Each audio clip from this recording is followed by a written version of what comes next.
dans un contexte que vous connaissez d'interpellation.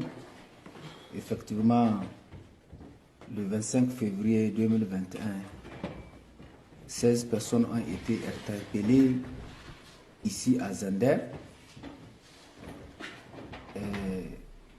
Ils ont passé 48 heures fois 2 en garde à vue. Ce n'est pas 48 heures parce qu'ils ont été interpellés le 25 le jeudi. Il a fallu le lundi quand ils ont été déférés devant le parquet qui a ouvert une information au premier cabinet du juge d'instruction qui les a interrogés au premier interrogatoire de comparution où il les a libérés provisoirement.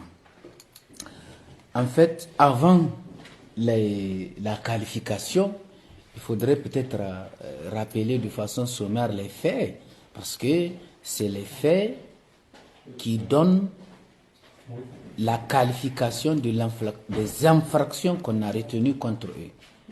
Donc, de fait, il s'agit d'un meeting que les jeunes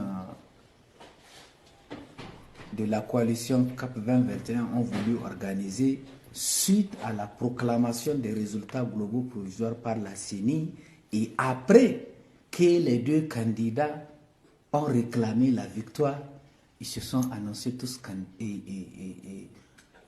vainqueurs.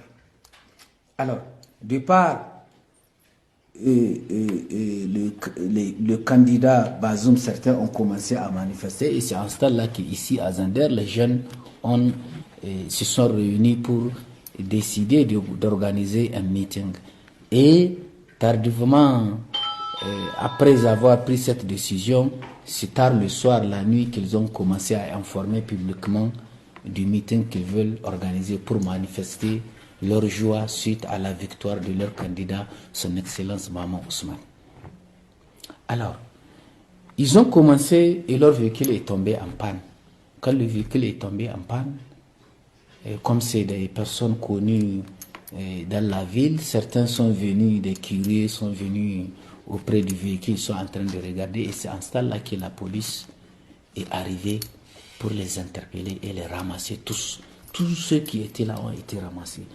Et voilà les conditions dans lesquelles on a interpellé ces militants de CAP 2021. Et au regard de ces faits dont je viens de vous dire, le procureur de la République a engagé des poursuites sur à peu près 9 à 10 chefs d'inculpation que je vais vous citer ici. Alors, ces 16 personnes ont été interpellées et poursuivies pour avoir fait un appel et une incitation à un mouvement insurrectionnel. Deuxièmement, on dit qu'ils ont fait de la provocation et participation à un attroupement non autorisé. Troisièmement, on dit qu'ils sont poursuivis pour rébellion. Ensuite, on dit qu'ils sont poursuivis pour dégradation des biens publics et privés. Parce que, entre-temps, et dans la parenthèse, il y a 2 personnes qui ont porté plainte pour avoir été victimes de casse de leur véhicule qui, en réalité, n'ont rien à voir avec un événement qui ne s'est même pas encore produit. Ensuite, la 5e infraction, c'est la mise en danger de la vie d'autrui. Ensuite, on dit la manifestation est de nature à dresser les Nigériens les uns contre les autres. Je poursuis à la 7e infraction qui est qualifiée d'association de malfaiteurs et de complicité. Enfin, on dit qu'ils sont poursuivis encore pour obstacle et obstruction aux agents publics dans l'exécution d'un service public. Et enfin, les voies de fait. Donc voilà grosso modo les infractions pour lesquelles ces 16 personnes-là ont été poursuivies au motif qu'ils sont en train d'appeler leurs camarades à une manifestation de joie le lendemain suite à la victoire de leur candidat Mahamat Ousmane. Et au regard de ces infractions-là, je vais prendre une pour vous dire que les charges qui sont retenues contre eux sont très graves, dont certaines sont passibles de peine de mort.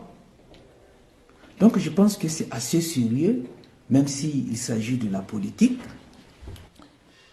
de faire attention, surtout lorsque, dans le cadre de cette procédure, il y avait eu des perquisitions dans les domiciles de 5 personnes, dont le maire de la ville centrale, notamment le vice-maire Abdelrahim Dodo, qui a été interpellé, Abdelrahim Balarabe, qui a été interpellé, et également le maire de la commune 3, monsieur Lamine Issa. Lamine Issa est le deuxième maire qui a été interpellé, dont la poursuite et la détention de ces 2 personnes n'obéit pas à la même procédure que les autres.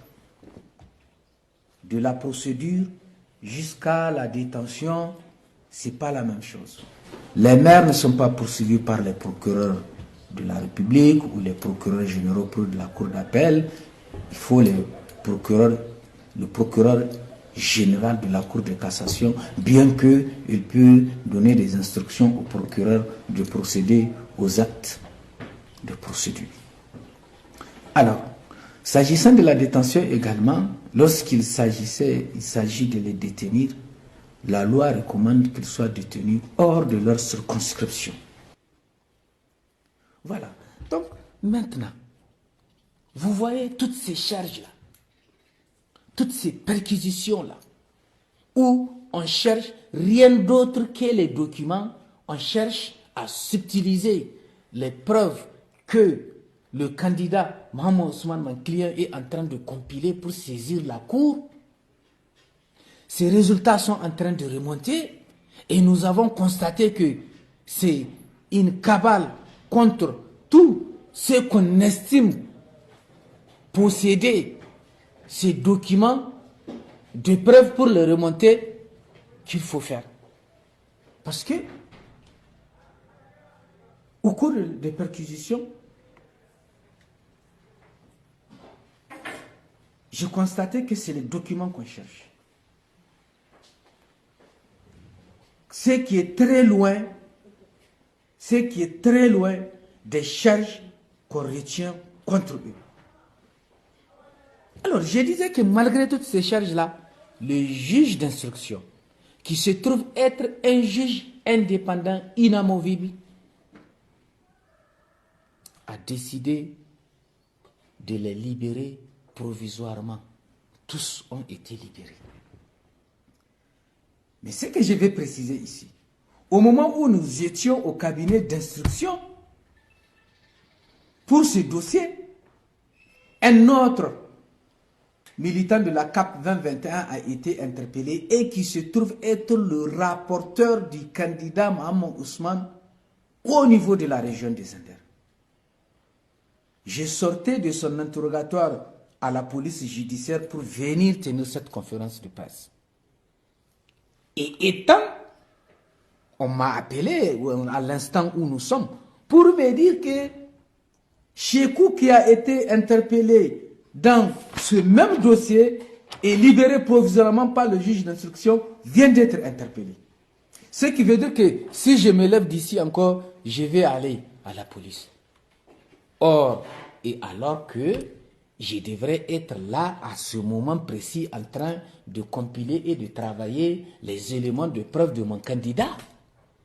Alors, c'est pour vous rappeler que ce que son Excellence Mahamat Ousmane a dit à l'occasion de sa dernière conférence de presse, qu'on veut nous distraire, qu'on veut masquer et cacher le hold-up qui est en cours. Voilà l'objectif de ces interpellations qui, à mon humble avis,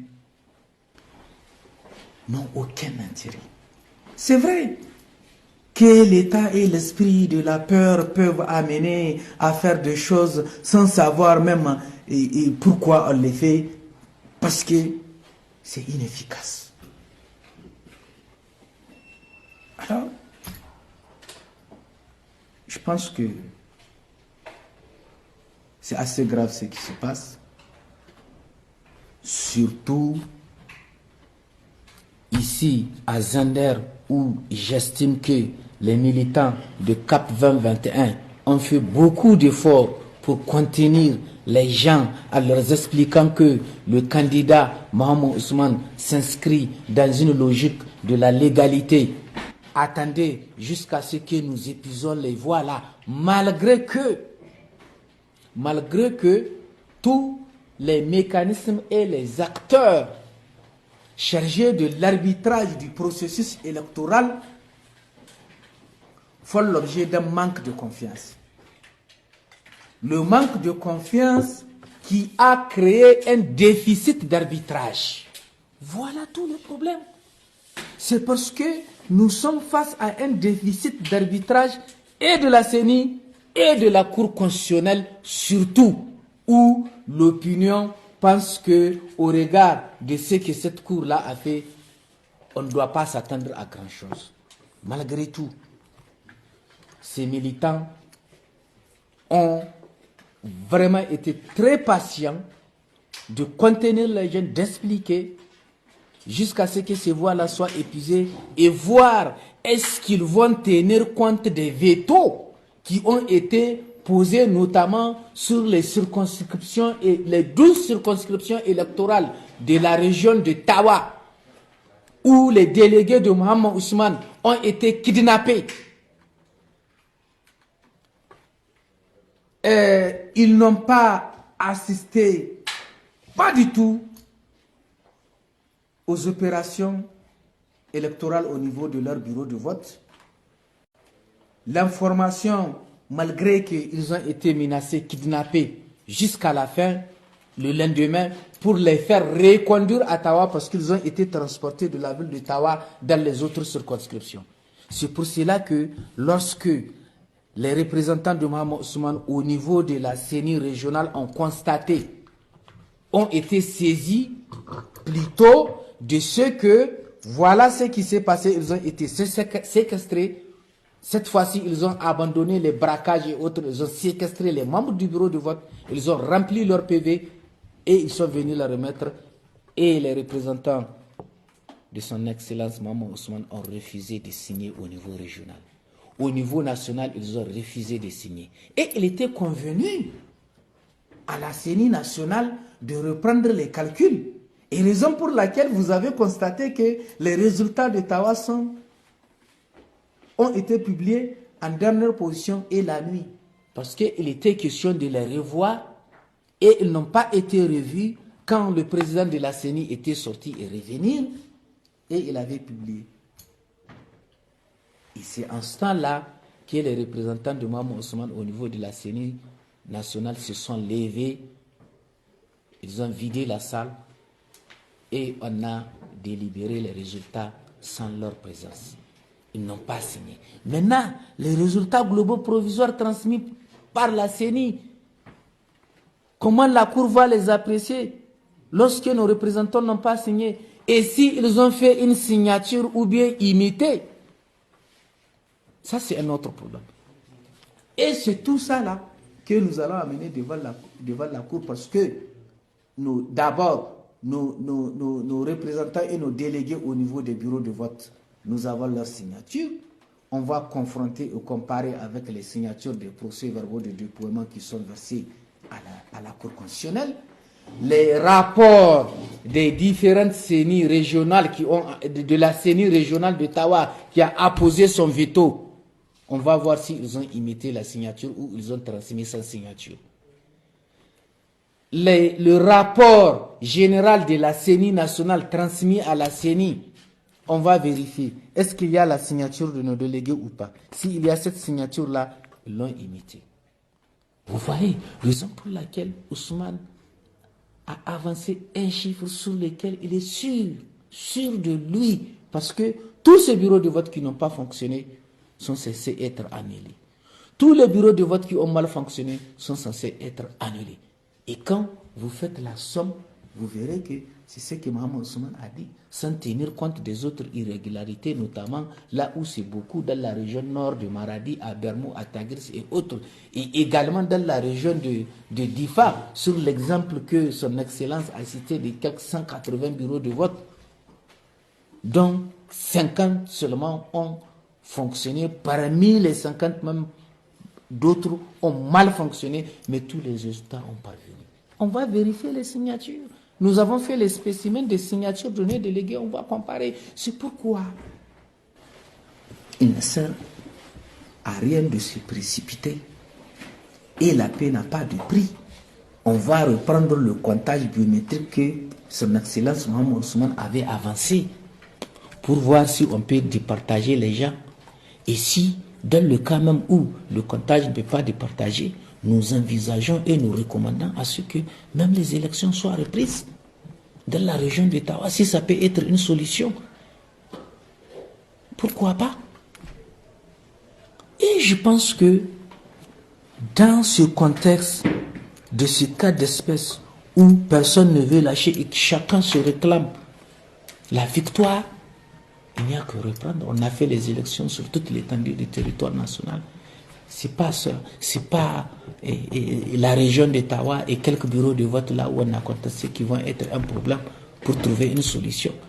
Très sincèrement, je pense que le jeu en vaut la chandelle. Parce que, selon moi, les élections sont censées être la solution. Mais malheureusement, aujourd'hui, ce sont les élections qui constituent le problème. Arrêter les leaders de la CAP 2021 pour décapiter le directoire de décision de Mohamed Ousmane, ce n'est pas la solution. Ce n'est pas amener Hama Amadou qui est la solution. Hama Amadou aujourd'hui il est en prison. Les autres sont en prison. Mais on n'a pas de solution. Moi je pense qu'il ne sert à rien de remuer le couteau dans la plaie. Il faut aller vers d'abord la recherche d'une solution avec des arbitres crédibles, des arbitres qui sont censés avoir un minimum de confiance, que lorsqu'ils vont décider les résultats de leurs décisions, qu'ils soient acceptés par les uns et les autres. Mais d'ores et déjà au préalable, si on n'a pas confiance aux arbitres, et surtout des arbitres qui pensent que la règle du jeu ne compte pas. L'essentiel, c'est de gagner.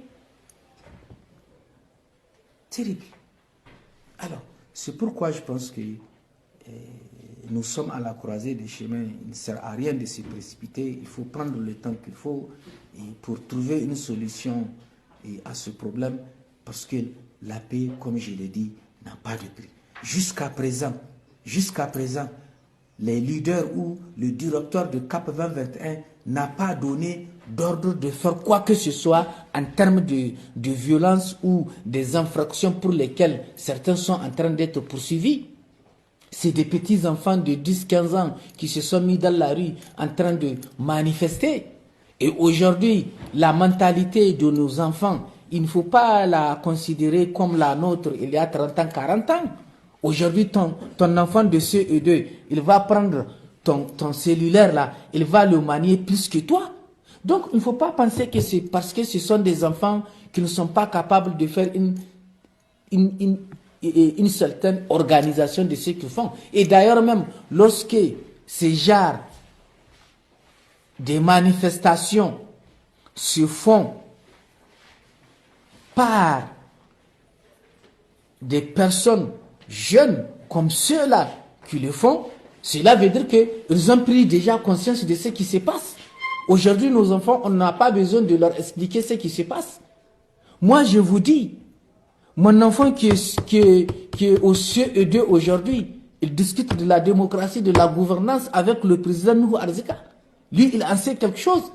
Il a l'habitude de venir prendre la parole dans un amphithéâtre à Tawa devant les gens où il expliquait un cas qui nous a vraiment retenu attention pour lui demander de parler. Parce qu'il était avec son ami. Et lui, il parle le français, son ami ne parle pas. On dit pourquoi vous avez le même niveau, et lui, il ne parle pas français. Il dit non, lui, il fait école de telle école privée. Il a dit le nom de l'école, c'est l'école privée. L'autre qui ne parle pas français, là, il fait l'école publique.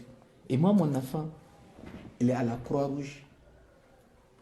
Et il veut dire que dans les écoles publiques, on enseigne mal. Mais lui qui n'est pas dans l'école publique, c'est pour cela qu'il parle correctement français. Vous voyez, c'est important. Donc, raison pour laquelle, pour nous résumer, vous avez retenu les charges, vous avez vu les charges qui sont retenues contre eux, vous avez vu les perquisitions qui ont en train de se passer, et il n'y a rien, on n'a rien trouvé, c'est vide. Et c'est ça qui est grave. Toutes ces charges-là, même les terroristes aujourd'hui au Niger, que nous recherchons tous, n'ont pas accumulé autant de charges que ces militants politiques et civils. Donc voilà, c'est là où je vais en finir pour faire un appel aux uns et aux autres à la sérénité, que ce ne sont pas les interpellations qui vont régler le problème, que ce n'est pas l'intimidation et la menace qui va régler le problème. Ceux-là que vous envoyez pour interpeller les policiers et les forces de l'ordre, ils vivent les mêmes problèmes que les gens. Ils sont dans les mêmes, ils quittent leur famille pour aller et réprimer ou maintenir l'ordre, pour interpeller. Mais ils laissent leur famille dans les quartiers avec tous les autres. Donc vous voyez que c'est délicat. Voilà, j'en ai fini. Oui, maître, vous avez fait cas de 2 maîtres qui sont déjà en exercice, en l'occurrence l'ami Doubra et Babi, donc qui sont en exercice. Dans quelles conditions leurs maisons peuvent être perquisitionnées?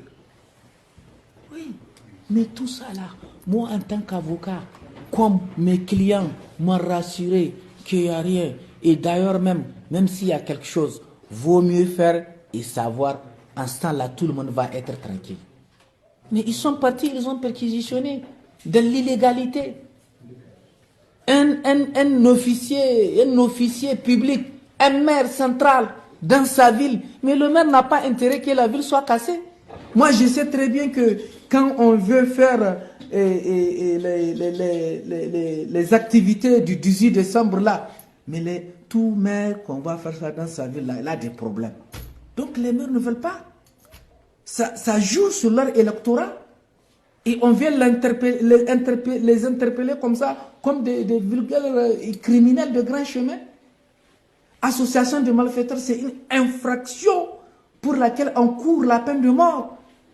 Donc même s'il faut faire des choses vraiment, il faut faire des choses raisonnables, des choses digérables, acceptables.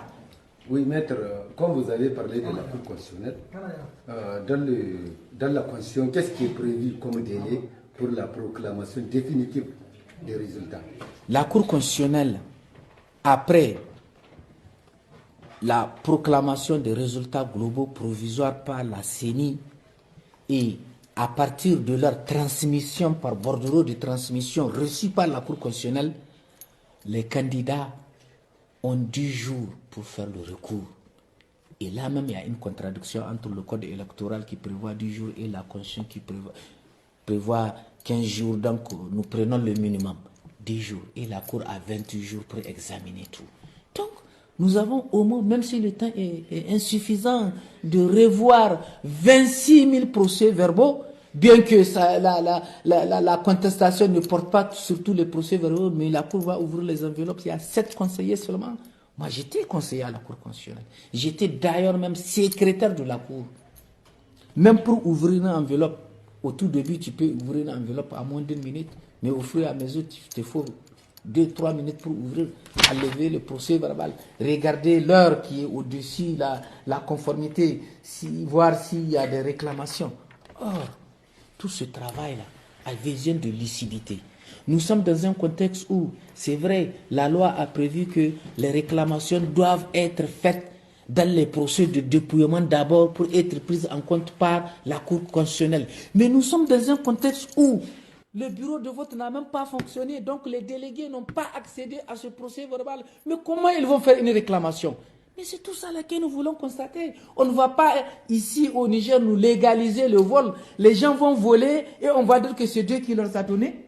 Quand même. Maître, dans le cas où la Cour constitutionnelle rejette en bloc toute cette revendication de son Excellence Maman Ousmane, quelle voie vous et votre client avez pour résoudre ce problème? Oui, il y a toujours des voies légales. Il y a toujours des voies légales, mais moi je ne souhaite pas qu'on arrive là. Et je ne peux pas répondre ici et tout de suite. Parce que d'abord, c'est une question d'élection. Même le candidat, son Excellence Mohamed Ousmane, a une seule voix, comme tout le monde. Il n'est que le mandataire de nos voix. Donc, c'est au regard des résultats qu'elle va donner que peut-être, du moins, ce n'est même pas peut-être, que c'est à partir de cet instant que les gens vont décider et voir la décision qu'il va prendre. Mais moi, je souhaite qu'une solution soit trouvée sans qu'on en arrive à votre question.